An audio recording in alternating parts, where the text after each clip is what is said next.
நண்பர்களே, குருகுல கல்வி நிகழ்ச்சியினூடாக இணைந்திருக்கின்ற அனைத்து மாணவ மாணவிகளுக்கும் எனது அன்பார்ந்த வணக்கங்கள். குருகுல கல்வி நிகழ்ச்சியில் பொருளியல் பாட பரப்புகள் பூர்த்தியாக்கப்பட்டு தற்பொழுது மீட்டல் வகுப்புகள் இடம்பெறுகின்றன. அந்த வகையிலே இன்று மீட்டல் ஆக தேர்ச்சி 3 இடம்பெற இருக்கின்றது. மாணவர்களே, இது ஒரு இடர்பாடான உலகளாவிய சிக்கல் நிறைந்த காலப்பகுதியில் இருக்கிறோம். ஆகவே நிச்சயமாக நல்ல பெறுபேறுகளை பெறுவதற்காக நாம் தொடர்பு சாதனங்களையும் எமது ஏனைய வளங்களையும் திட்டமிட்டு பயன்படுத்த வேண்டிய நிலையில் இருக்கின்றோம். தயவு செய்து மாணவர்களே, முற்றுமுழுதாக உங்களுடைய அர்ப்பணிப்புடன் செயற்படுவதன் மூலமே நீங்கள் சிறந்த பெறுபேறுகளுக்கான ஒரு தயார்படுத்தலை செய்வதன் மூலமே அவற்றை பெற்றுக்கொள்ள முடியும். எந்த ஒரு வளமில்லாத போதும் உளவியல் களம் சிறப்பாக இருக்குமென்றால் அது நிச்சயமாக சிறந்த பெறுபேற்றை பெற்றுத்தரும். ஆகவே மாணவர்களே, இந்த நிகழ்ச்சியை உச்சமாக பயன்படுத்தி கொள்ளுங்கள். உங்கள் மனதை மிகவும் உற்சாகமாக வைத்துக் கொள்ளுங்கள். பொருளியல் பாடத்தை பொறுத்தளவில் இன்று நான் செய்ய இருக்கின்ற தேர்ச்சி 3 பொறுத்தளவில் சில விடயங்களை கூறிவிடுகின்றேன். இந்த பொருளியல் பாடம் 3வது தேர்ச்சியானது மிக முக்கியமான ஒரு தேர்ச்சி. எங்களுக்கு தெரியும், சந்தையில் அரசு தலையிடுவதற்கான விதத்தை ஆராய்வார் என்பதுதான் அந்த தேர்ச்சி. இந்த 3ஆம் தேர்ச்சியில் ஒவ்வொரு தேர்ச்சி மட்டங்களை பற்றியும் அந்த தேர்ச்சி மட்டங்களில் எவ்வாறான வினாக்கள் வருகின்றன, அவற்றுக்கு நாங்கள் எவ்வாறு விடையளிக்க வேண்டும் என்ற நுட்பங்களையும் இந்த தேர்ச்சி 3 உள்ளடங்களாக வருகின்ற பகுதிகளில் அந்த வினாவில் வேறு என்னென்ன வினாக்கள் வருகின்றன என்பதை ஒரு மேலோட்டமாக பார்த்து விடுவோம் என நினைக்கின்றோம். முதலாவதாக, சந்தை சக்திகளால் தீர்மானிக்கப்படுகின்ற சந்தை சமநிலை என்றால், சந்தை பொருளாதாரத்தில் அரசு தலையீடு செய்கின்றதென்றால் அதற்கு என்ன காரணம்? சந்தை பொருளாதாரத்தில் அரசு தலையீடு செய்வதற்கு காரணம் சந்தை சக்திகளால் தீர்மானிக்கப்படுகின்ற அந்த பரிமாற்றமானது அரசியல் நோக்கில் இல்லை என்றால் சமூக நோக்கில் பொருத்தமற்றதாக அல்லது சிறப்பானதாக அற்றதாக காணப்படுகின்ற பொழுது அரசு தலையீடு செய்கின்றது. இதனால் சந்தை பொருளாதாரத்தில் அரசு தலையீடு ஆனது ஏற்கனவே தன்னிச்சையாக சுயாதீனமாக தீர்மானிக்கப்பட்ட சந்தை சக்திகளால் இயக்கப்பெற்று நிர்ணயிக்கப்படுகின்ற அந்த சந்தை சமநிலையை இல்லாமல் செய்துவிடும். இது ஒரு மிக முக்கியமான ஒரு விடயம். ஆகவே இவ்வாறான விளைவுகளை பற்றியும் இவ்வாறான விடயங்கள் பற்றியும் இந்த தேர்ச்சி மட்டத்தில் மிக ஆழமாக நுணுக்கமாக ஆராயப்படும். சந்தை பொருளாதாரம் ஒன்றில் அரசு தலையிடுவதற்கான பல்வேறு வழிமுறைகள் காணப்படுகின்றன. ஒன்று, வரி விதிப்பதன் ஊடாக அரசு தலையீடு செய்யலாம். மானியம் வழங்குவதன் ஊடாக அரசு தலையீடு செய்யலாம். விலை கட்டுப்பாடுகள், விலை உறுதிப்பாடுகள் என்பவற்றின் மூலமாக தலையீடு செய்யலாம். இப்பொழுது நாங்கள் மிக முக்கியமாக பரீட்சை நோக்கில் நோக்குகின்ற பொழுது அரசாங்கம் நுகர்வோர் மீதும் உற்பத்தியாளர் மீதும் வரி விதிக்கின்றது. எங்களுக்கு தெரியும், காப்போதா உயர்தர பொருளியல் பாடத்திட்டத்தை பொறுத்தளவில் மிக முக்கியமானது அலகு வரி. அதுவும் உற்பத்தியாளர் மீதான அலகு வரி என்றால் இந்த அலகு வரியாகவும் விதிக்கலாம். இல்லை என்றால் நாங்கள் என்ன செய்யலாம், பொருட்களின் பெறுமதி மீதான வரியாகவும் விதிக்கலாம். ஆகவே வரி விதிப்பு முறைகள் 2 காணப்படுகின்றன. பொருள் இந்த அலகு ரீதியாக விதிக்கப்படுகின்ற வரி. இங்கு நாங்கள் அலகு வரியினையே அதிகமாக முக்கியம் கொடுத்து நோக்க போகின்றோம். ஏனென்றால் பரீட்சையில அது தொடர்பான வினாக்கள் அதிகம் வருகின்றன. கவனித்துக் கொள்ளுங்கள், அரசாங்கமானது சந்தை பொருளாதாரத்தில் தலையீடு செய்து ஏற்கனவே இருக்கின்ற சந்தை விலையை இயக்கமற்றதாக மாற்றும். செயற்கையான முறையில அந்த செயற்பாட்டை இழக்க செய்யும். விலை பொறிமுறையின் செயற்பாட்டை இழக்க செய்கின்றது. சட்ட ரீதியாக அரசினால் விதிக்கப்படுகின்ற விலை கட்டுப்பாடுகளுடைய வடிவங்கள் இரண்டாக இருக்கலாம். ஒன்று உயர்ந்தபட்ச கட்டுப்பாட்டு விலை, ஒன்று குறைந்தபட்ச கட்டுப்பாட்டு விலை. இந்த குறைந்தபட்ச கட்டுப்பாட்டு விலை, உயர்ந்தபட்ச கட்டுப்பாட்டு விலை, இவை பற்றி விரிவாக ஆராய போகின்றோம். அது நான் நினைக்கிறேன் தேர்ச்சி மட்டம் 5 ஆராய்வோம். இப்பொழுது அலகு மீது வரி விதிக்கப்படுவது தொடர்பான ஒரு மீட்டலை செய்ய போகின்றோம். இங்கே பாருங்கள், ஒரு நிரம்பல் அட்டவணை ஒன்று உங்களுக்கு தரப்பட்டிருக்கின்றது. இந்த நிரம்பல் அட்டவணையில் உங்களுக்கு விலையும் நிரம்பல் தொகைகள் தரப்பட்டிருக்கின்றது. இப்பொழுது நீங்கள் கவனிக்க வேண்டிய விடயம், இங்கு வரி விதிக்கப்படுமாயின் என்றால் உங்கள் பாடத்திட்டத்தை பொறுத்தளவில் மிக முக்கியமானது அலகு வரி. ஆகவே நிரம்பலாளர் மீது அலகு வரி விதிக்கப்படுமாயின் என்ன நடக்கும்? உற்பத்தி செலவு அதிகரிக்கும்.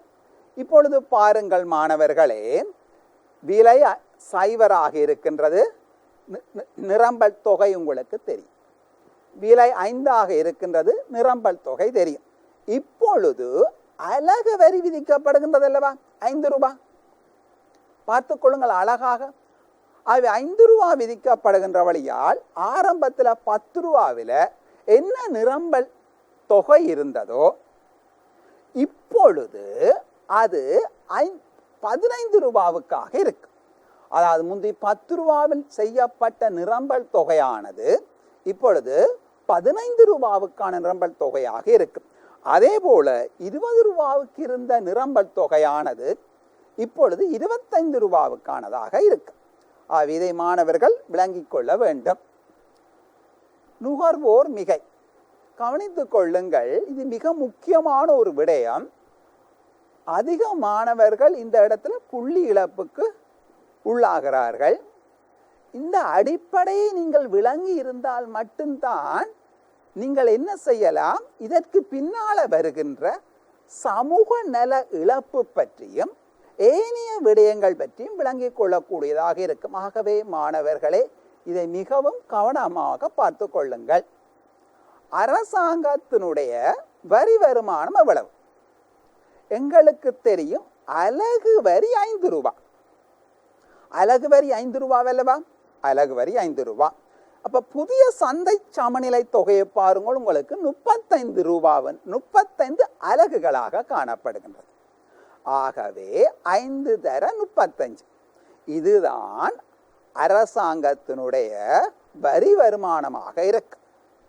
இப்பொழுது மாணவர்களை அந்த பகுதியை எடுத்து விடுங்கள். அந்த பகுதி உங்களுக்கு அழகாக காட்டப்பட்டிருக்க இந்த பகுதியை எடுத்து விடுங்கள். பல்வேறு வினாக்களில் இவ்வாறு படம் தந்தே கேட்பார்கள். அரசாங்க வருமானத்தின் பகுதி எவ்வளவு, அதை காட்டுகின்ற பிரதேசம் எவ்வளவு என்று கேட்பார்கள். இப்பொழுது உங்களுக்கு ஒரு நுட்பம் ஒன்று சொல்லி தருகிறேன் மாணவர்களை, இதை கவனியுங்கள். மிக முக்கியமான ஒரு நுட்பம். என்ன நுட்பம் என்றால், இந்த அரச வருமானத்தை நீங்கள் நகர்த்தி விடுங்கள். இப்ப நகர்த்தி விட்டீங்கள் என்றால் உங்களுக்கு மேலே இருக்கின்ற முக்கோணம் இருக்கின்றதா? இந்த மேலே இருக்கின்ற முக்கோணம் புதிய நுகர்வோர் மிகை. மிக கவனிக்கணும். மேலே இருக்கின்றது புதிய நுகர்வோர் மிகை. கீழே இருக்கின்ற, கவனிக்க வேண்டும் மாணவர்களே, பழைய நிரம்பல் கோட்டுடன் தொடர்பான அந்த அடைபட்ட பிரதேசம் புதிய உற்பத்தியாளர் மிகையாக காணப்படும். ஆகவே இந்த அரச வருமானம் எவ்வளவு என்று எங்களுக்கு தெரியும். அரச வருமானத்தை வைத்துக்கொண்டு நீங்கள் மேல் பகுதியை பார்த்தால் புதிய நுகர்வோர் மிகை, கீழ்ப்பகுதி பழைய நிரம்பல் கோட்டுடன் தொடர்புபடுத்தி பார்க்கின்ற பொழுது புதிய உற்பத்தியாளர் மிகை கிடைக்கும். இந்த அரச வருமானத்திலேயும் 2 இருக்கு. ஒன்று நுகர்வோன் தாங்குகிறான், இன்னொன்று உற்பத்தியாளர் தாங்குகிறார்கள். அவை பற்றி பேச முதல் இந்த அரச வருமானத்தை நீங்கள் எடுத்துக்கொண்டு அதனுடைய வலது பக்கம் இருக்கின்ற இந்த 2 சிறிய முக்கோணங்களாலும் அடையப்பட்ட ஒரு பெரிய முக்கோணம் இருக்கின்றது, டிஇ. நான் அழகாக அதை காட்டுகிறேன். அந்த டிஇ ஆனது சமூக நல இழப்பாக இருக்கும். சமூக நல இழப்பாக காணப்படும். ஆகவே அரச வருமானத்தை நீங்கள் எடுத்துட்டீங்கள் என்றால் உங்களுக்கு மேல்பகுதி நுகர்வோர் மிகையாகவும் கீழே இருக்கின்ற பழைய நிரம்பல் கோட்டுடன் இணைந்த பகுதி புதிய உற்பத்தியாளர் மிகையாகவும் வலது பக்கமாக இருக்கின்ற இந்த பகுதி உங்களுக்கு சமூக நல இழப்பாகவும் காணப்படும். ஆகவே மாணவர்களே, வரிக்கு முன்னரான வரிக்கு பின்னரான நுகர்வோன் உற்பத்தியாளர் மிகை பற்றி கூறிவிட்டோம். அடுத்த விடயம், நான் ஏற்கனவே இவை பற்றி பேசிவிட்டேன் என்றாலும் ஒரு விடயம் அதில் நான் சொல்லாத ஒரு விடயத்தை இதில் சொல்லுகின்றேன். இங்கு நுகர்வோர் வரித்தாக்கம் கவனித்து பாருங்கள். நுகர்வோர் வரித்தாக்கம் பி சாக சிடியாக காணப்படும். அதே மாதிரி உற்பத்தியாளர் வரித்தாக்கம் ஜி சாக எச்சாக காணப்படும். எப்படி நுகர்வோர் வரித்தாக்கத்தையும் எப்படி உற்பத்தியாளர் வரித்தாக்கத்தையும் கணிப்பது என்பதை உங்களுக்கு இப்பொழுது கற்றுத்தரப்போகின்றேன். அலகு வரி 5 ரூபாய் எங்களுக்கு மிக அழகாக தெரியும். அலகு வரி 5 ரூபாய். அலகு வரி 5 ரூபாவாக இருக்கின்ற பொழுது அந்த புதிய சமநிலை தொகை 35. அப்ப அலகு வரி 5 ரூபாவையும் 35 நீங்கள் பெருக்கின்ற பொழுது அரச வரி வருமானம் உங்களுக்கு கிடைக்கும். இப்பொழுது நான் சொல்வது ஆரம்ப சந்தை சமநிலை இருக்கல்ல, ஆரம்ப சந்தை சமநிலை 20 ரூபாய், புதிய சந்தை சமநிலை 22 ரூபாய். ஆகவே புதிய சந்தை சமநிலை 22 ரூபாய். ஆகவே 22 ரூபாய் என்றால் அப்ப 2 ரூபாய் 50 தான் இந்த வித்தியாசம். 2 ரூபாய் 50 நீங்கள் 35 பெருக்க வேண்டும். ஏன்னா புதிய சந்தை சமநிலை எவ்வளவு தொகை எவ்வளவு? 35 அலகுகள். அவை 2 ரூபாய் 50 தர 35 காணப்படும். இதுதான் நுகர்வோர் வரித்தாக்கமாக காணப்படும். அப்ப அரசாங்கத்தின் மொத்த வருமானத்தில் இருந்து நீங்கள் நுகர்வோர் தாங்குகின்ற பகுதியை கழிக்கின்ற பொழுது, நுகர்வோர் வரித்தாக்கத்தை கழிக்கின்ற பொழுது உற்பத்தியாளர் வரித்தாக்கத்தை நீங்கள் பெற்று கொள்ளக்கூடியதாக இருக்கும். விலை மாற்றமானது அலகுக்கான நுகர்வோர் வரித்தாக்கத்தை காட்டும். அதாவது விலை உயர்வானது அலகுக்கான நுகர்வோர் வரித்தாக்கத்தை காட்டும். அழகாக நான் இங்கே காட்டியிருக்கின்றேன். நுகர்வோர் மிகை எவ்வளவாக இருந்திருக்கிறது ஆரம்பத்தில், வரிக்கு பின்னர் நுகர்வோர் மிக என்ன மாற்றம் ஏற்பட்டிருக்கின்றதை காட்டியிருக்கின்றேன். அடுத்தது மாணவர்களே, இங்க அலகு வரி விதிப்பதனூடாக அரசாங்கம் பெற்றுக்கொண்ட வரி வருமானம் எவ்வளவு, அதில் நுகர்வோருடைய வரிச்சுமை எவ்வளவு, உற்பத்தியாளருடைய வரிச்சுமை எவ்வளவு என்பதும் காட்டப்பட்டிருக்கின்றது. அலகு வரியின் காரணமாக சமூக நலனில் ஏற்பட்ட இழப்பு நாங்கள் இலகுவாக நான் உங்களுக்கு சொல்லித்தேன். இந்த அரச வருமானத்தின் இந்த வலது பக்கத்தில் இருக்கிற பகுதி என்று சமன்பாடாக சொல்லவும் உங்களுக்கு தெரிய வேண்டும். அரச வருமானம் பொருளாதார மிகை இழப்பு. கவனித்துக் கொள்ளுங்க, இந்த பொருளாதார மிகை இழப்பு என்பது எவ்வாறு கணிக்கப்பட வேண்டுமென்றால், கவனித்துக் கொள்ளுங்கள் மாணவர்களே, ஆரம்ப நுகர்வோர் மிகை எங்களுக்கு தெரியும், புதிய நுகர்வோர் மிகை தெரியும். ஆகவே அந்த பகுதியால இழக்கப்படுகின்ற பி சக டி, இது நுகர்வோன் இழப்பு. உற்பத்தியாளருடைய இழப்பை பார்த்தீங்கள் என்றால் அதுவும் உங்களுக்கு வரும். இந்த 2 இழப்பையும், ஆரம்ப உற்பத்தியாளர் மிகையையும் புதிய உற்பத்தியாளர் மிகையையும் கொண்டு அந்த இழப்பை கணித்தீர்கள் என்றால் உங்களுக்கு வரும். அதுல இருந்து அரச வருமானத்தில் இருந்து அவற்றை கழிக்கின்ற பொழுது சமூக நல இழப்பு உங்களுக்கு கிடைக்கும். அடுத்தது மாணவர்களே, இந்த வரியினை சமன்பாட்டினூடாகவும் செய்ய வேண்டியிருக்கு. ஒரு நுட்பத்தை மட்டும் உங்களுக்கு சொல்லி தந்து விடுகிறேன். சமன்பாடு எங்களுக்கு தெரியும். QS சமன் AS ஆக B அடைப்புக்குள்ள P சய T. இதுல கவனிக்க வேண்டிய விடயம் என்னென்றால், மாணவர்களிலோட இதுல சகவா சயவா என்று தடுமாறுவார்கள். மிக இலகுவாக கவனியுங்கள் மாணவர்களே. வரி விதித்தால் ஏ குறைவடை, வரி விதித்தால் ஏ குறைவடையும். அப்பொழுது ஏ குறைக்கணும், இதில் சகவா சயவா போட வேண்டும். பி சயட்டி என்று போட்டாத்தானே உங்களுக்கு குறை. ஆகவே அந்த அடிப்படையில் இதை யோசிப்பீர்களாக இருந்தால் உங்களுக்கு இலகுவாக சமன்பாட்டின் அடிப்படையில் செய்கின்ற பொழுதும் நீங்கள் பிழை விட மாட்டீர்கள். இப்ப பாருங்கோ, இது ஒரு வினா ஒன்று. பண்டங்கள் மீது வரி விதிக்கப்படுகிறது. ஆரம்ப நிரம்பல் தொகையும் தரப்பட்டிருக்கிறது. வரிக்கு பின்னரான நிரம்பல் தொகையும் தரப்பட்டிருக்கின்றது. இப்பொழுது 14 ரூபாயில பாருங்க, நிரம்பல் தொகை வரிக்கு பின்னர் வரிக்கு முன்னர் 14 ரூபாயில இருக்கிற தொகையை பார்த்துட்டீங்க. 40 என்பது இதுல எங்க வருது? இங்க வருது.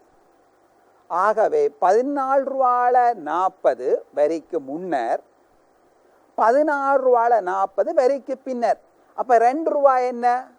அலகு வரி விதிக்கப்பட்டிருக்கின்றது. இதுதானே அர்த்தம். இவ்வாறான நுட்பங்களை நீங்கள் நான் 14 ரூபாவை வச்சு கண்ட நீங்கள் 12 ரூபாவை வைத்தும் செய்யலாம். எவ்விதமான பிரச்சனையும் அதுல இல்லை. அடுத்ததாக இதுல கவனிச்சு கொள்ளுங்கள், இந்த வினால பூரண நிகழ்வுள்ளதாக அமையுமாயின், நிரம்பல் பூரண நிகழ்வுள்ளதாக அமையுமாயின் என்று சொல்லப்படுகின்ற பொழுது இதற்கான சமூக நில இழப்பு பாருங்கோ, நிரம்பல் கோடு இப்படி இருக்க போது இப்படி வரப்போகுது. இந்த பூரண நிகழ்வுள்ளது கிடையாச்சுக்கு சமாந்தரமாக இருக்க போகின்றது. ஆகவே இங்கே இருக்கிற நிரம்பல் கோடு இங்க வரும் என்றால் உங்களுக்கு இந்த முக்கோணம் மட்டும்தான் வரும். BFC என்ற முக்கோணம் மட்டுமே வரும். அடுத்த வினாக்கு நாங்கள் செல்வோம். பொருளொன்றின் நிரம்பல் வளையானது சமன்பாடு உங்களுக்கு தரப்பட்டிருக்கிறது. இப்பொருள் மீது 5 ரூபாய் அலகு வரி விதிக்கப்படுகின்றது. அப்பொழுது நீங்க என்ன செய்ய வேண்டும்? 5 ரூபாய் அலகு வரி விதித்தால் குறைவடையத்தானே வேண்டும். அந்த அடிப்படையில் நீங்க என்ன செய்யணும் என்றால் QS சமன் 100 சக 10 அடைப்புக்குள்ள P அப்படி போட்டால் தானே அந்த 100 விட குறைவான ஒரு பெருமானம் வரும். அந்த அடிப்படையில் பார்த்தீங்கள் என்றால் முதலாவது விடை சரியான விடையாக காணப்படும். அடுத்ததாக இந்த வரைபடம் உங்களுக்கு தரப்பட்டிருக்கிறது. வரிக்கு முன்னரான நிரம்பல், வரிக்கு பின்னரான நிரம்பல் இரண்டும் தரப்பட்டிருக்கின்றது. இப்பொழுது எங்களுக்கு தெரியும் மீள முடியாத இழப்பு D சக E. அதில் எங்களுக்கு எந்த விதமான சந்தேகமும் கிடையாது. நான் சொன்னால் இந்த பகுதி அரச வருமானத்தை நகர்த்தி விடுங்கோ. மேலே இருக்கின்ற பகுதி புதிய நுகர்வோர் மிகை, கீழே இருக்கின்ற பழைய நிரம்பல் கோட்டுடன் இணைந்த பகுதி புதிய உற்பத்தியாளர் மிகை. அந்த அடிப்படையில் பார்த்தால் A என்பது நுகர்வோர் மிகையாக காணப்படும், புதிய நுகர்வோர் மிகை. அந்த அடிப்படையில் பார்த்தா இரண்டாவது விடா H உற்பத்தியாளர் மிகையாக காணப்படும், புதிய உற்பத்தியாளர் மிகையாக காணப்படும். அந்த அடிப்படையில் பார்த்தா இரண்டாவது வினாவாக இரண்டாவது விடை சரியாக இருக்கு. மாணவர்களே, இது கடந்த காலத்தில் வந்த ஒரு முக்கியமான ஒரு கேள்வி. ஏற்கனவே இதன் தொடர்பான விளக்கங்களை நான் தந்துவிட்டேன். இருக்கின்ற பொழுதும் இந்த வினா எவ்வாறு செய்யலாம் என்பதற்கான ஒரு உத்தியை உங்களுக்கு தந்து செல்கின்றேன். கவனித்துக் கொள்ளுங்கள். வரியின் காரணமாக நுகர்வோர் மிகை எந்த அளவினால் மாற்றமடையும்? அதாவது வரியின் காரணமாக நுகர்வோர் மிகை எந்த அளவினால் மாற்றமடையும்? எங்களுக்கு விளங்க வேண்டும். இடதுபுறம் நோக்கி நகரும். ஆகவே எங்களுக்கு வரி வருமானம் இவ்வளவாக இருக்க போகின்றது. வரி வருமானம் இவ்வளவாக இருக்க போன்றது. இப்பொழுது கவனித்துக் கொள்ளுங்க. இந்த 60 ரூபாய் பாருங்க, 30 ரூபாய் வரி விதித்தால் 60 ரூபாய் 90 ரூபாவாக வரப்போதேன். அலகு வரி 60 என்று தந்திருக்கார்கள். ஆகவே இவ்வளவு உங்களுக்கு அரச வருமானமாக இருக்கும். மேலே இருக்கிறது புதிய நுகர்வோர் மிகை, கீழே இருக்கின்றது புதிய உற்பத்தியாளர் மிகை, வலது பக்கம் இருக்கின்ற இந்த 2 முக்கோணியும் சேர்த்து வருகின்ற பகுதி என்னவா இருக்கும்? சமூக நல இழப்பாக காணப்படும். ஆகவே ஆரம்ப நுகர்வோர்மிகை உங்களுக்கு காண தெரியும், 60 ரூபால காணுவீங்கள். புதிய நுகர்வோர்மிகை 90 ரூபால காணுவீங்கள். அதே மாதிரி ஆரம்ப உற்பத்தியாளர் மிகையை நீங்கள் 60 ரூபாவில் கணிப்பீர்கள். பின்பு என்ன செய்வீங்கள், இந்த வரிக்கு பின் இருக்கிற இந்த 30 ரூபாய் இந்த பகுதியை கணிப்பீர்கள். 30 ரூபாயில் இருக்கிற உற்பத்தியாளர் மிகையை கணிப்பீங்கள். இதனூடாக உற்பத்தியாளர் மிகையில் ஏற்பட்ட மாற்றத்தை நீங்கள் கணிக்கலாம். அரசுக்கு கிடைத்த வரி வருமானம் உங்களுக்கு தெரியும். நான் சொன்னான், அலகு வரி தர புதிய சந்தை சமநிலை தொகை, இதுதான் அரச வரி வருமானம். அந்த சமநிலை விலை மாற்றம் தர புதிய சந்தை சமநிலை தொகையை பெருக்கினால் நுகர்வோர் வரி தாக்கம். மொத்த அரச வருமானத்திலிருந்து, மொத்தமாக இருக்கின்ற அரச வருமானத்தில் இருந்து நீங்கள் நுகர்வோர் வரி தாக்கத்தை கழிக்கின்ற பொழுது மிகுதியாக இருப்பது உற்பத்தியாளர் வரி தாக்கமாக காணப்படும். அவை இந்த வினாவுக்கு முழுமையாக ஆன விடைகளையும் விளக்கங்களையும் நீங்கள் பெற்றிருப்பீர்கள் என நினைக்கின்றேன். குறித்த பொருள் ஒன்றின் கேள்வி மற்றும் நிரம்பல் சமன்பாடுகள் உங்களுக்கு தரப்படுகின்றன. கேள்வி நிரம்பல் சமன்பாடுகள் உங்களுக்கு தரப்படுகின்றது. இந்த கேள்வி நிரம்பல் சமன்பாட்டை பொறுத்தல மிக முக்கியமாக நீங்கள் கவனிக்க வேண்டும். ஆரம்பத்தில் இதில் கேட்கப்பட்டது சந்தை சமநிலை விலை, சந்தை சமநிலை தொகை. சந்தை சமநிலை விலை, சந்தை சமநிலை தொகை என்பவற்றை கேள்வி சமன்பாடு நிரம்பல் சமன்பாடு வைத்து கண்டுபிடிக்கலாம். QD சமன் QS என்று நீங்கள் போட்டாலே உங்களுக்கு என்ன கிடைக்கும், சமநிலை விலையும் சமநிலை தொகையும் நீங்கள் கண்டுபிடிப்பீங்கள். ஆனால் மாணவர்கள் ரூபா போடுவதற்கோ அல்லது அலகுகள் போடுவதற்கோ தவறுகிறார்கள்.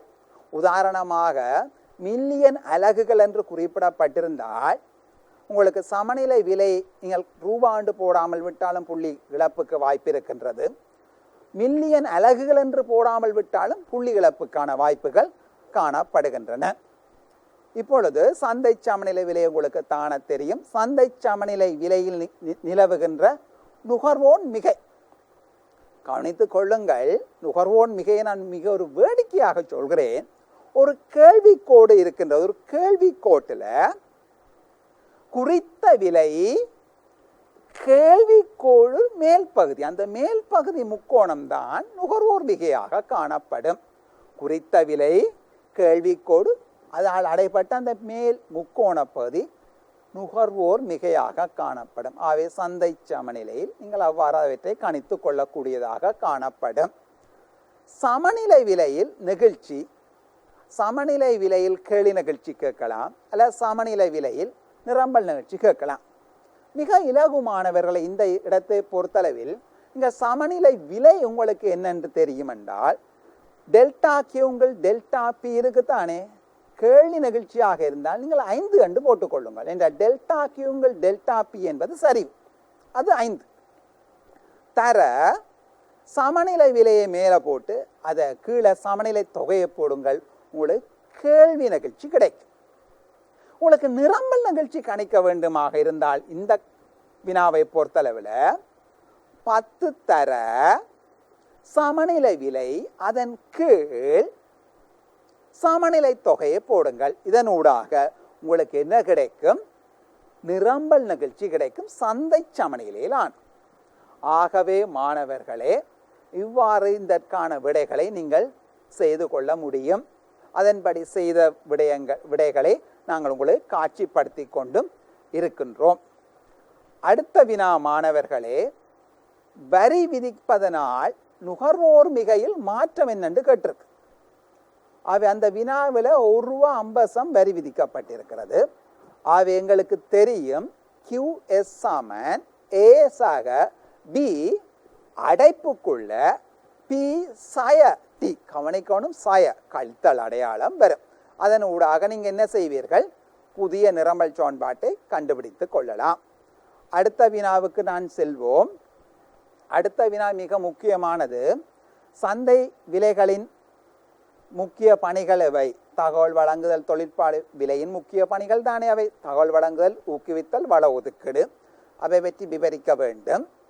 அடுத்தது கைத்தொழில் உற்பத்தியின் நிரம்பலை தீர்மானிக்கின்ற விலை தகுந்த ஏனைய காரணிகள். அவற்றை உங்களுக்கு தெரியும், உற்பத்தி நிரம்பலை கைத்தொழில் நிரம்பலை தீர்மானிக்கிற தொழில்நுட்பம், கைத்தொழிற்கு அரசு வழங்குகிற ஊக்குவிப்புகள், பல்வேறு காரணிகளை சொல்லிக் கொள்வீர்கள். நான் எனது பரப்புக்கு வருகின்றேன். இங்கே விலை இருக்கின்றது, கேள்வி தொகை இருக்கின்றது, நிரம்பல் தொகை இருக்கின்றது.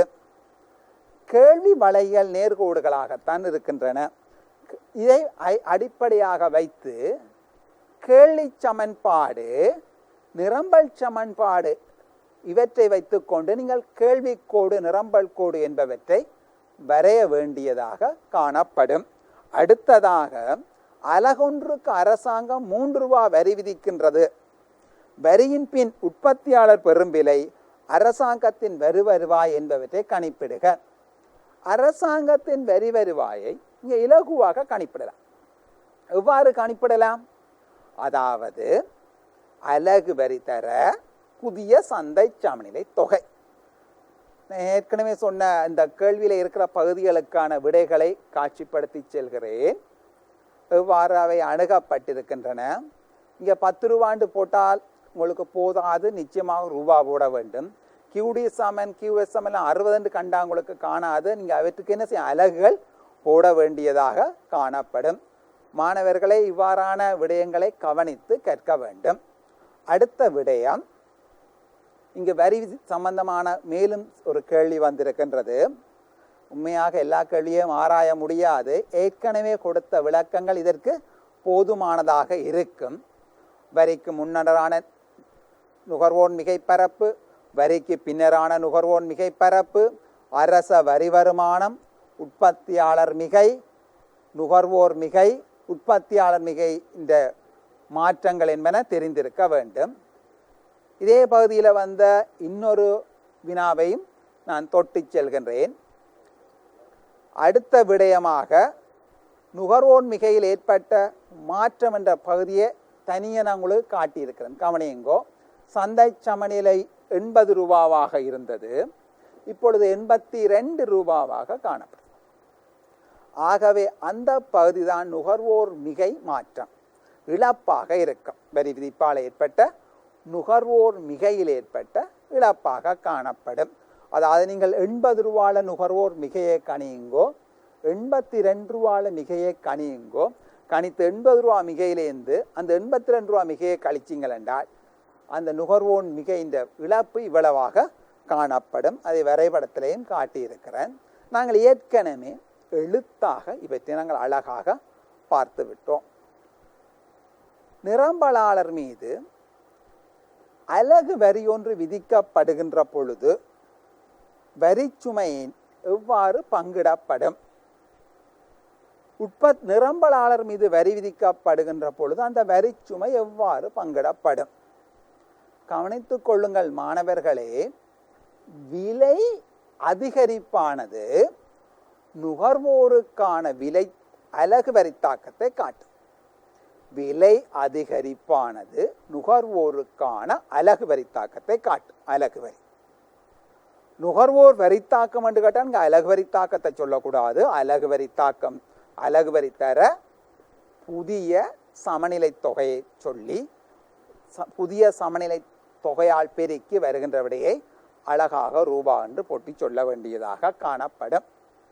இந்த இடத்துல ஒரு நுட்பத்தை சொல்லி தருகிறேன். ஈடி 0, உற்பத்தியாளர் வரித்தாக்கம் 0. ஈடி 1 விட குறைவு, நுகர்வு உற்பத்தியாளர் வரித்தாக்கம் சிறிது.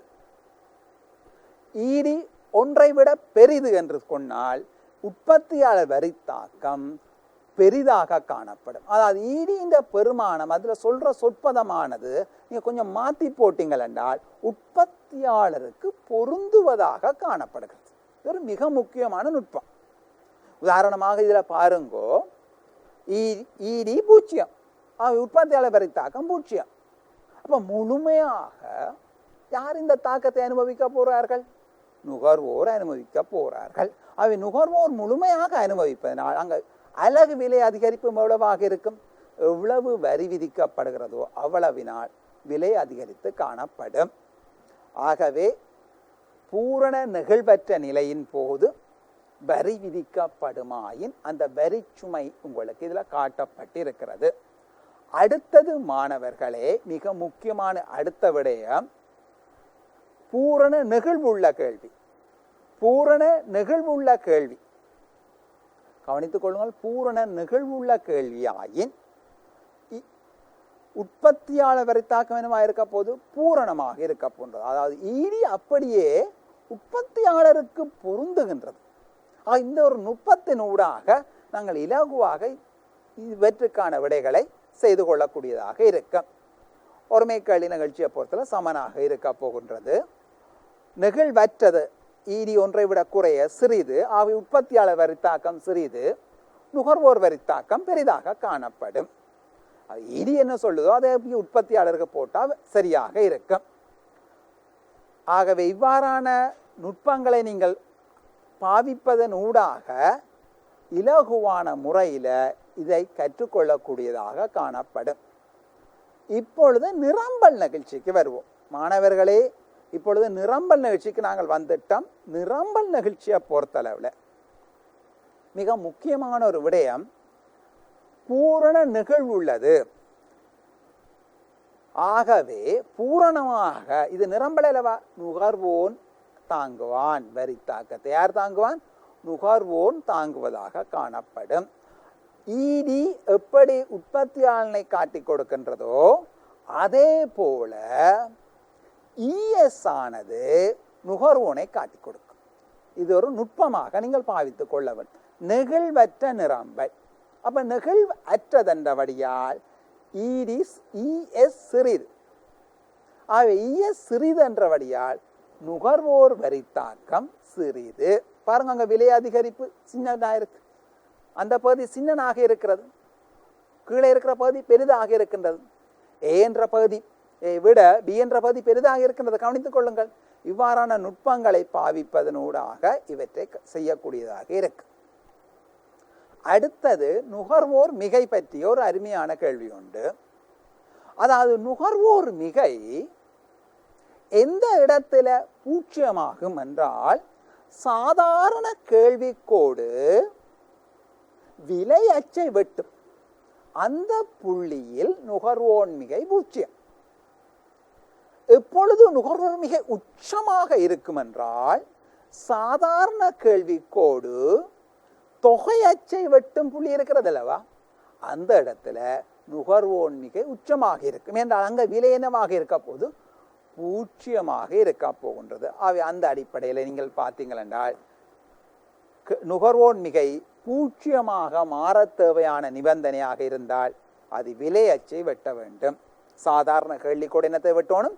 விலை அச்சை வெட்ட வேண்டும். அவை விலை அச்சை வெட்டுகின்ற பொழுது தொகை பூஜ்ஜியம், விலை உச்சமாக இருக்கும்.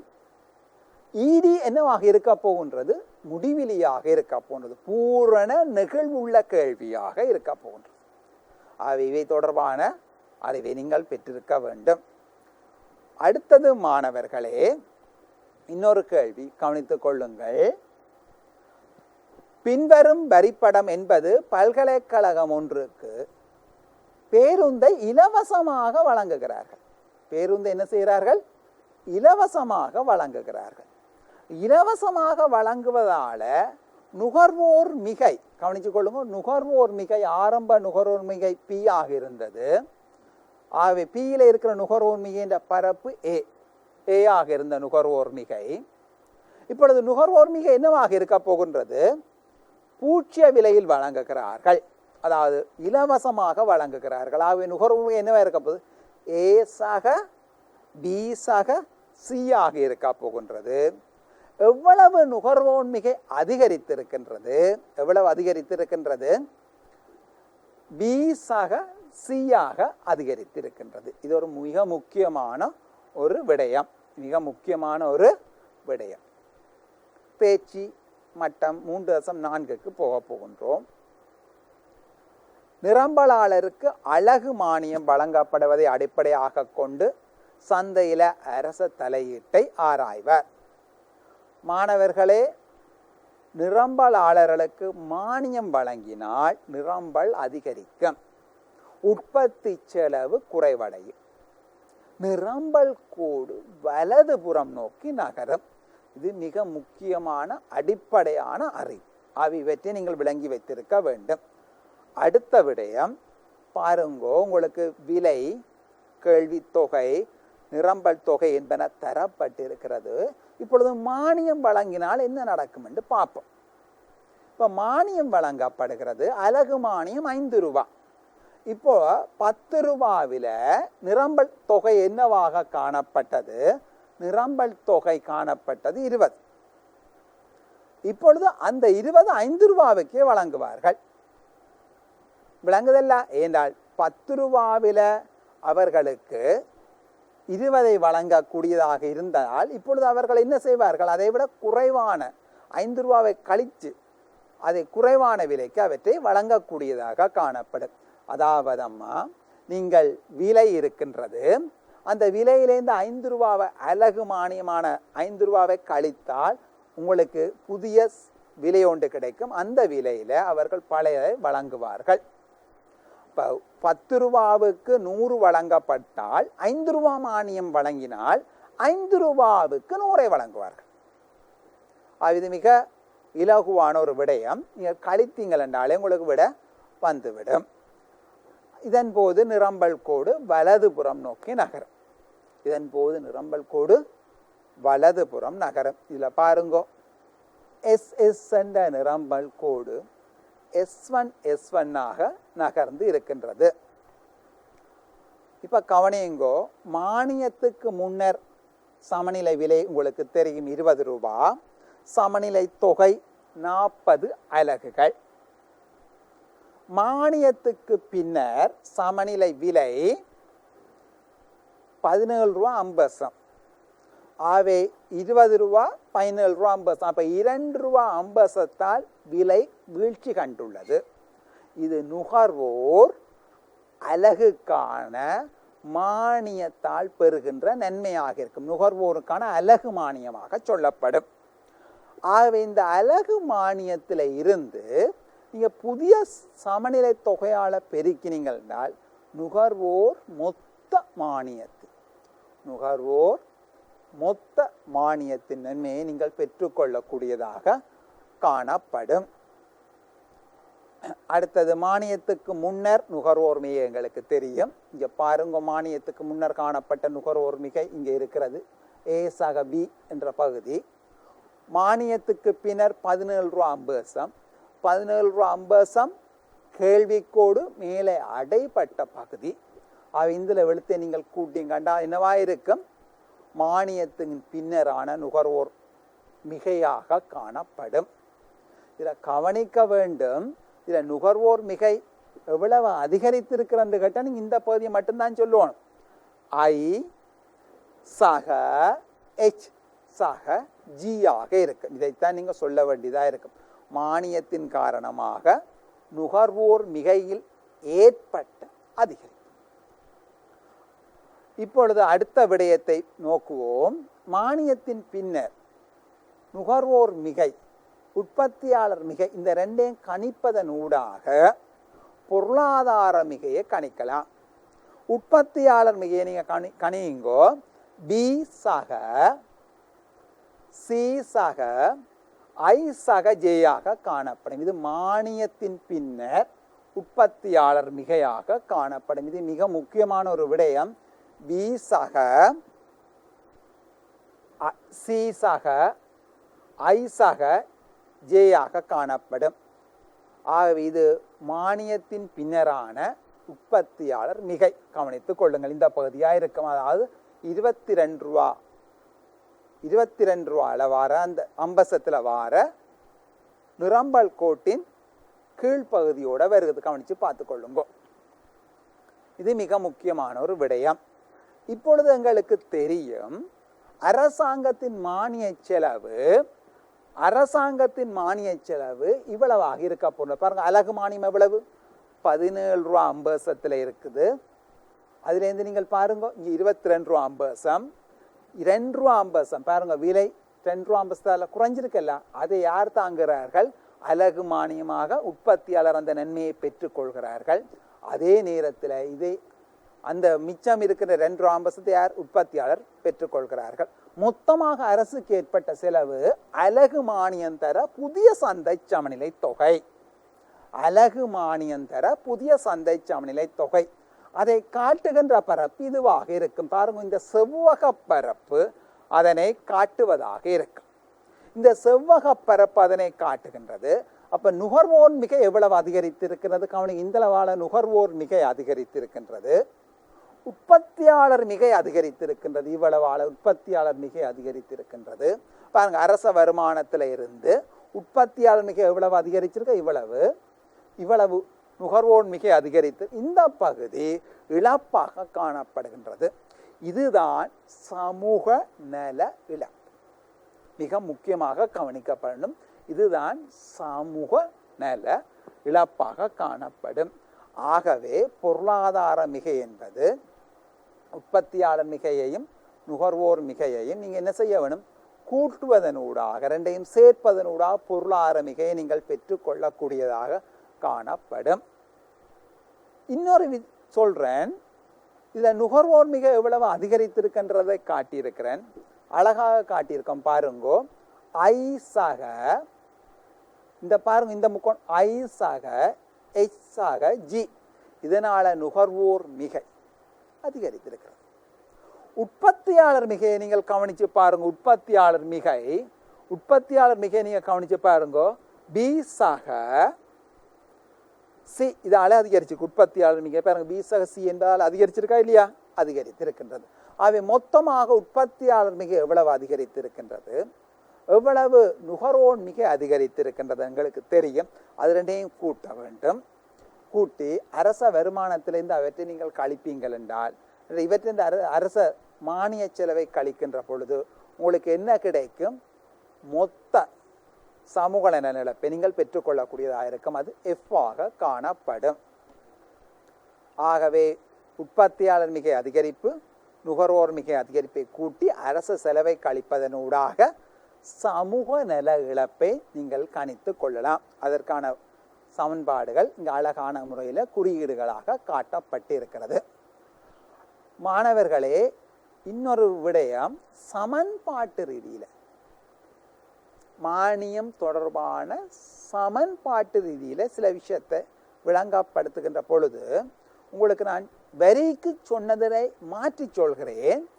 அங்கு ஏஏ குறைக்கும் என்று சொன்னான், இங்கே ஏஏ அதிகரிக்க செய்யும். அதற்கேற்ற மாதிரி குறியீட்ட போடணும். 5 ரூபா வரியாக இருக்கும் என்றால் நீங்க என்ன செய்யணும்? QS = A சக P பிராக்கெட்டுக்குள்ள P சக S என்று போட வேண்டும். ஏன் சக போட வேண்டும் உங்களுக்கு விளங்குதா? அப்பொழுதுதான் A என்ன செய்யும்? அதிகரிக்கும். இது ஒரு மிக முக்கியமான விடயம். இந்த சக செயலை தான் நீங்கள் அதிகமான பிழைகளை, புள்ளி இழப்புகளுக்கு உள்ளாகிறீர்கள். இந்த இதை நீங்கள் எடுத்து தவிர்த்து கொள்ளலாம். அதை நான் சமன்பாட்டில் இலகுவாக உங்களுக்கு விளங்குவதற்காக தனித்தும் காட்டியிருக்கின்றேன். இன்னொரு விடயம் மாணவர்களே, ஈடி உற்பத்தியாளர் வரித்தாக்கம், ஈடி நுகர்வோர் வரித்தாக்கம். இப்போ ஈடி சிறிது, உற்பத்தியாளர் வரித்தாக்கம் சிறிது. ஈடி பெரிது, உற்பத்தியாளர் வரித்தாக்கம் பெரிது. ஈடி 0, உற்பத்தியாளர் வரித்தாக்கம் 0. இதற்கு எதிரானதாக காணப்படும் நுகர்வோர் வரித்தாக்கம். இவர்கள் ஈடி 0, உற்பத்தியாளர் வரித்தாக்கம் 0. ஆகவே நுகர்வோர் வரித்தாக்கம் 100%. ஈடி ஒன்றை விட பெரிது, உற்பத்தியாளர் வரித்தாக்கம் பெரிது, நுகர்வோர் வரித்தாக்கம் சிறிது. ஈடி ஒன்றை விட சிறிது, உற்பத்தியாளர் வரித்தாக்கம் சிறிது, நுகர்வோர் வரித்தாக்கம் பெரிது. மிக இலகுவாக இருக்கின்றது அல்லவா? இதே போல் நிரம்பலுக்கும் இதை மாற்றி பயன்படுத்துகின்ற நுட்பங்களை நீங்கள் அறிந்திருக்க வேண்டும். இதுல இன்னொரு விடயத்தையும் போட்டுக்கொள்ளலாம், சரிவு என்ற ஒரு விடயம். இந்த சரிவு என்ற ஒரு விடயத்தை பற்றி சொல்கின்ற பொழுது மாணவர்களே, எனக்கு ஒரு நீர்வீழ்ச்சி தான் ஞாபகம் வரும். சலசலண்டு நீர்வீழ்ச்சி ஒன்று விழுந்து வருகிறது. பாருங்க, அது செங்குத்தாக விழுகின்ற பொழுது அதை யாரும் தடுத்து நிறுத்த முடியாது. செங்குத்தாக விழுகின்ற பொழுது தடுத்து நிறுத்த முடியாது. செங்குத்து அங்கு நிலைத்து நிற்கின்ற நிலைப்பண்பு சக்தி பூஜ்ஜியமாக காணப்படும். ஆகவே பாருங்க, கேள்விக்கோடு இப்படி இருக்கின்ற பொழுது கேள்வி நிகழ்ச்சி பூஜ்ஜியம். கேள்வி நிகழ்ச்சியானது கொஞ்சம் குத்திச்சாய்வாக வருகின்ற பொழுது ஈரி சிறிய பெருமானத்தை பெறுகின்றது, ஒன்றை விட குறைந்த பெருமானத்தை பெறுகின்றது. மென்சாய்வாக வருகின்ற பொழுது ஈரி உயர்ந்த பெருமானத்தையும், கிடை அச்சுக்கு சமாந்தரமாக வருகின்ற பொழுது ஈரி பூரண நெகிழ்வுள்ள கேள்வியாகவும் முடிவிலி பெருமானத்தையும் பெறுகின்றது. அவை சரிவுக்கும் ஈரிக்கும் தொடர்பு காணப்படுகிறது. ஈரி பூஜ்ஜியமாக இருந்தால் சரிவு 90 பாகையிலே இருக்கும், செங்குத்தாக காணப்படும். இவ்வாறான விடயங்களையும் நுட்பங்களையும் நீங்கள் அறிந்திருப்பதன் ஊடாக பரீட்சையில உயர்ந்த புள்ளிகளை நீங்கள் பெற்றுக்கொள்ளலாம் என நான் நினைக்கின்றேன். கடந்த காலங்கள்ல வந்த வினாக்கள்ல ஒரு முக்கியமான ஒரு வினா இதுல போடப்பட்டிருக்கின்றது. அரசாங்கம் இப்பொருள் மீது உற்பத்தியை ஊக்குவிக்கின்ற நோக்கில உற்பத்தியாளருக்கு அலகு மானியம் 2 ரூபாவை வழங்குகிறது. அலகு மானியம் 2 ரூபாய் வழங்குவதன் காரணமாக என்ன நடக்கும் என்று கேட்டிருக்கு. இப்ப இதனூடாக என்ன நடக்க போதென்றால் நுகர்வோர் மிக கூட போகுது. பாருங்க, நுகர்வோர் மிக கூடுமா இல்லையா? கூடத்தானே போகுது. அதன் அடிப்படையில் இதற்கான விடை 3வது விடையாக இருக்க போகின்றது, 90ஆக இருக்க போகின்றது. இதற்கு உங்களுக்கு கஷ்டமாக இருந்தால், இந்த கேள்விக்கான விடை எழுதல் உங்களுக்கு கஷ்டமாக இருந்தால், மாணவர்களை 4 ரூபாய் இருக்கல்ல, அலகு மானியம் எவ்வளவு வழங்கப்படுகின்றது எங்களுக்கு இல்லை தந்திருக்கான உற்பத்தியாளருக்கான 2 ரூபாய் இல்ல, 4 ரூபாய்க்கு நேரா இன்னொரு புள்ளியை வையுங்கோ. இதுல 40ல் ஒரு புள்ளி வையுங்கோ. 2 ரூபாயில எவ்வளவு வழங்கப்படுகிறது? பூஜ்ஜிய தொகை. இப்பொழுது பூஜ்ஜியத்தில் வழங்கப்படும், பூஜ்ஜியம் வழங்கப்படும். 8 ரூபாயில எவ்வளவு வழங்கப்படுகிறதோ அது குறைந்த அளவில் 7 ரூபாயில வழங்கப்படுற 2 கழியுங்கோ 5 ரூபாயில வழங்கப்படும். அதனூடாக நீங்க என்ன செய்யலாம்? புதிய ஒரு நிரம்பல் கோட்டை வரைவதனூடாக இவ்வினாவுக்கான விடையினை அணுகினால் நிச்சயமாக குறுங்காலத்தில் குறுகிய நேரத்தில் சரியான விடையை கண்டுபிடிக்கக்கூடியதாக இருக்கு. 3.5 விலை கட்டுப்பாடுகளின் தொழிற்பாடுகள் பற்றி ஏற்படுத்தும் தாக்கங்களை நோக்க போகின்றோம். கவனித்துக் கொள்ளுங்கள், இது மிக முக்கியமான ஒரு பகுதி. முதல் வரி மானியத்தினூடாக சமூக நல இழப்பை பார்த்தோம். அதில் மாணவர்கள் அதிக தவறு விடுவார்கள். அடுத்ததாக அதிகம் தவறு விடுகின்ற பகுதி இந்த தேர்ச்சி மட்டமாக இருக்கும். இந்த தேர்ச்சியை பொறுத்தளவில் மிகவும் கவனமாக படித்தால் மிகவும் இலகுவாக இதை விளங்கிக் கொள்ளக்கூடியதாக காணப்படும். அதாவது சந்தையில நிலவுற பொருள் சந்தை சக்திகளால் தீர்மானிக்கப்படுகின்ற பரிமாற்றமானது நுகர்வோருக்கோ அல்லது உற்பத்தியாளருக்கோ நியாயமற்றதாக இருக்கின்ற பொழுது அரசாங்கம் ஒரு விலையினை தீர்மானித்து ஏற்கனவே இருந்த அந்த விலையினை செயலிழக்க செய்யும். அதுதான் மிக முக்கியமான ஒரு விடயமாக இந்த கட்டுப்பாட்டு விலையில நாங்கள் பார்க்க போகின்றோம். அடுத்ததாக இந்த கட்டுப்பாட்டு விலைகளுடைய 2 வடிவங்கள் காணப்படுகின்றன. ஒன்று ஆக கூடிய விலை, ஆக குறைந்த விலை. உயர்ந்தபட்ச கட்டுப்பாட்டு விலை, குறைந்தபட்ச கட்டுப்பாட்டு விலை. ஆக கூடிய கட்டுப்பாட்டு விலை உதாரணமாக இதுல கவனிச்சு கொள்ள வேண்டிய விடயமும் இருக்கிறது. ஆக கூடிய கட்டுப்பாட்டு விலை என்பது சந்தை சமநிலையில இருக்கிற விலை நுகர்வோனுக்கு பாதகமானது என அரசு கருதுகின்ற போது, நுகர்வோனுக்கு பாதகமானது என கருதுகின்ற பொழுது என்ன செய்யும் என்றால் அதை விட ஒரு குறைவான ஒரு விலையினை சட்ட ரீதியான விற்பனை விலையாக தீர்மானிக்கும். அரசினால் நுகர்வோனுக்கு தற்போது இருக்கின்ற விலை பாதகமாக இருக்கின்றது என்ற காரணத்தினால் எப்படி சந்தை சமநிலை விலைக்கு கீழான ஒரு விலையினை சட்ட ரீதியாக தீர்மானிக்கும். ஆகவே இந்த விலையை ஆகக்கூடிய விலை என்று நாங்கள் சொல்லுவோம். இது மிக முக்கியமான விடயம். இந்த ஆகக்கூடிய விலை சந்தை சமநிலை விலைக்கு கீழாக அமைவதனால் அதனை சேத்திரனுடையதாக இருக்கு. சந்தை சமநிலை விலைக்கு மேலாக விதித்து ஆகக்கூடிய விலை என்று சொன்னால் அது பொருத்தமற்றது. ஏன், அவை ஏற்கனவே நடக்கிற சமநிலையே இயங்கிக் கொண்டிருக்கு, எந்தவித மாற்றத்தையும் கொண்டு வராது, சேத்திரன் அற்றதாகவும் காணப்படும். அந்த வகையில சமநிலை விலைக்கு கீழான ஒரு விலையை தீர்மானித்து அதனை ஆகக்கூடிய விலையாக சட்ட ரீதியாக அரசாங்கம் தீர்மானிக்கும். இதனால கேள்வி நிரம்பல் கோட்டால் தீர்மானிக்கப்படுகின்ற தன்னிச்சையாக தீர்மானிக்கப்பட்ட அந்த பரிமாற்ற விலை செயலிழக்க செய்யப்படும். சந்தை சமநிலையில உதாரணமா பார்த்து கொள்ளுங்கோ, அரிசி, பான், பருப்பு என்பவற்றின் விலையை தீர்மானிக்கிறதுல முக்கியமாக இந்த உயர்ந்தபட்ச கட்டுப்பாட்டு விலை காணப்படும். இவ்வாறான பொருட்களுக்கு அதிக அளவில் உயர்ந்தபட்ச கட்டுப்பாட்டு விலையினை விதிக்கின்றது. இதில் ஒரு போட்டிருக்கு என்னென்றால், இன்றைக்கில நாளையில இருந்துதான் அந்த உயர்ந்தபட்ச கட்டுப்பாட்டு விலை.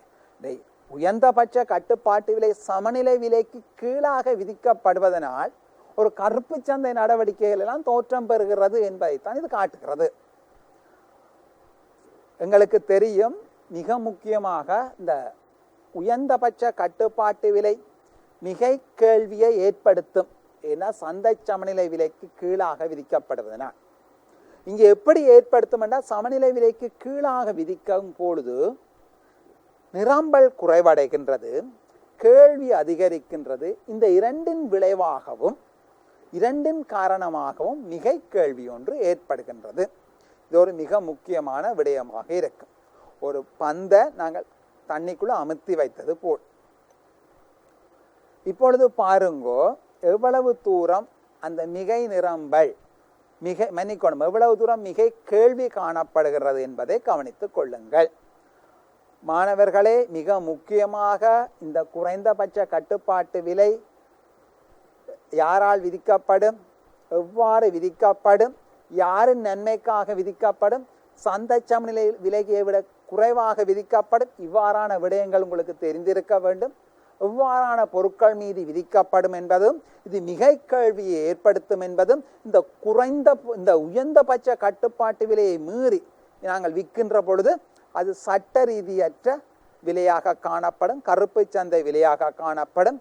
இந்த இடத்தை பொறுத்தல கருப்பு சந்தை விலையாக, உயர்ந்த கருப்பு சந்தை விலையாக P2 காணப்படுகின்றது. ஏனென்றால் P1 இருக்கிற நிரம்பல் Q2, இந்த Q2 என்ற தொகை கேள்வி கோட்டில் எங்க காணப்படுகிறது, P2 என்ற விலையில காணப்படுகிறது. அவை உயர்ந்தபட்ச கட்டுப்பாட்டு விலை காரணமாக இடம்பெறக்கூடிய உச்ச கருப்பு சந்தை விலை அல்லது கருப்பு சந்தை விலையாக P2 காணப்படும். P1க்கு மேலேயே சட்டரீதியற்ற விற்பனை விலையாக காணப்படும். இதை மாணவர்கள் விளங்கிக் கொள்ள வேண்டும்.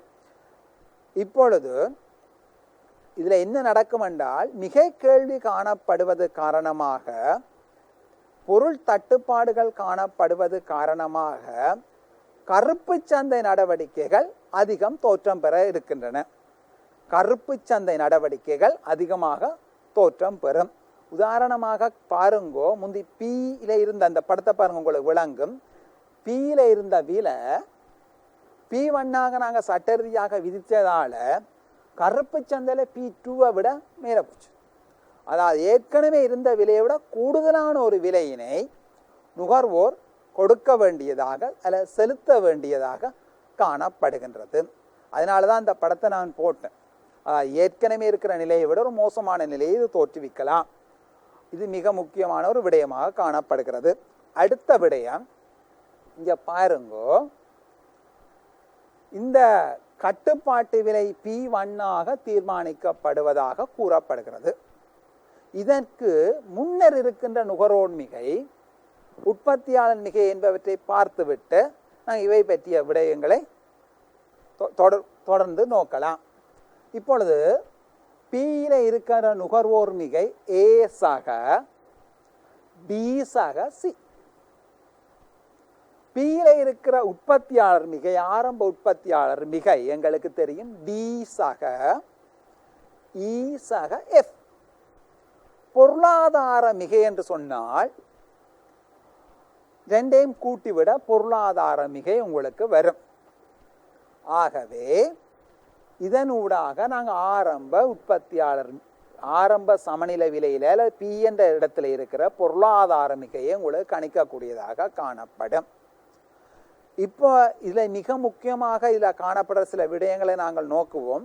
இந்த கட்டுப்பாட்டு விலையானது தொடர்ந்து நாங்கள் வருகின்ற விடயங்களிலிருந்து நோக்க இருப்பதனால ஆகக்கூடிய கட்டுப்பாட்டு விலை சமநிலை விலைக்கு கீழாக விதிக்கப்படுகின்றது.